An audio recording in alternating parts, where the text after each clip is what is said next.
starting with the West, the defending Super Bowl champion Kansas City Chiefs, -160 to repeat as division champions. They've won that division, 6 times in a row, 7 times in a row? It's ridiculous. They control it, so it's their division until further notice. But what do you make of the drafts that the teams have had in this division here, trying to catch up to Kansas City? Well, let's start with KC. I mean, look, they take another defensive end. They've got to replace Frank Clark. They still have one of the best defensive tackles in football in Chris Jones. So they replenished their offensive line. They made the exchange Brown for Taylor, or Taylor for Brown, and so they're going to be good there. They try, and today, look, if you're a Chief fan, they drafted Pacheco in the 7th, and he ends up beating out the guy they picked in the 1st round. Yeah. So, they're going to have a good day today. Because the one thing the Chiefs do, which is so important, is they understand who they are and what they need.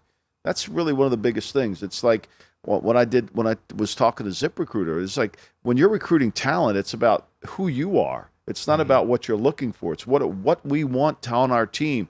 I think the Chiefs did. My man Sean Payton now. He was active yesterday. He loves to trade around the draft. Yeah. There's no one that does it more. Takes a receiver and you scratch your head, why do we need a receiver? Well, because I don't think he's really happy with his receiving core. There's not enough production out of it, right? Judy, Sutton, Hamler can't stay healthy. I loved Hamler coming out, but once again, Sanders is a kid who went to Alabama. He transfers back. Riley Moss is a really athletic kid. Did you just see him run the hurdles on Twitter? Yeah, I mean, it's impressive. Draft, yeah. So the team that I'm not sure where they fit is the Chargers. They went with the receiver, which I understand why they would have, because they had so many injuries to the receiving core that they needed to make sure that didn't happen again. I still think they need more help on defense, but they also now Herbert, they picked up the 5th year of his contract. We know that. So they're going to have to work through that. Going back to the Broncos, getting that, I thought they took a running back in the 3rd round. Maybe I missed that. Maybe I had the wrong team. I thought they did take a running back. I thought they took the kid from TCU, and we don't have him up here on the list. Condre Miller. I thought they took Condre. I think he went to New Orleans, didn't he? Or was he? I thought it was Denver. But anyway. No, they didn't. Yeah, Denver didn't take him. Denver didn't take him. So the Raiders, to me, they get the big defensive lineman. They needed that. And they take Michael Mayer, who, to me, has the potential. And then they take Trey Tucker, kind of like the last receiver, to give him more depth. Remember, they lose Matt Collins, who was a really good special teams player. They need to replace him. And so I think, to me, what the Raiders have done, and then they get the defensive lineman in there, too, from Alabama.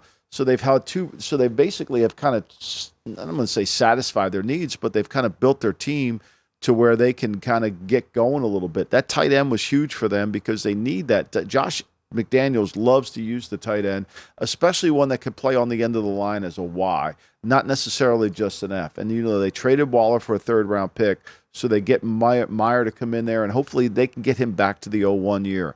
Look, the one thing about what they've done is they've added players that fit what they're looking for in terms of the character, and we talked about this all the time. They got to draft some team captains, right? They got to draft guys that can affect the locker room. They've got a guy at quarterback that affects the locker room in Jimmy Garoppolo. I think that's a huge help for him. Yeah, it was. Condre Miller did go to the New Orleans Saints in that 3rd round. They're the running back out that's of a good TCU. Pick for them. No, he's a really interesting player on that TCU team that made it all the way to the college football playoff. I will say this about the Chargers. I did like their 3rd-round pick, Deion Henley, the linebacker out of Washington State. He used to play at Nevada when he was a tight end, was a high school quarterback. So those guys tend to know coverages pretty well. That's a little bit like what New England did with the kid they took in terms of the Sac State kid, is you get this ability to play. Again, linebackers, you have to ask yourself the question, what formation does he not stay on the field for? It's not what down it is, because 1st down, 2nd down are passing downs. It used to be that 1st down was run, 2nd down was run pass, 3rd down was pass. Now it's, who knows what it is. Yeah. So if a linebacker can't stay on the field against 11, he doesn't have as much value because nobody's in 21. I mean, count how many fullbacks are in the game. And then here's the big question you got to ask for every linebacker you draft. Can he tackle Josh Allen? Can he tackle Lamar Jackson? Can he tackle Jalen Hurts? Yeah. It's a hard answer. Go to VSiN.com/subscribe to become a VSiN Pro subscriber today.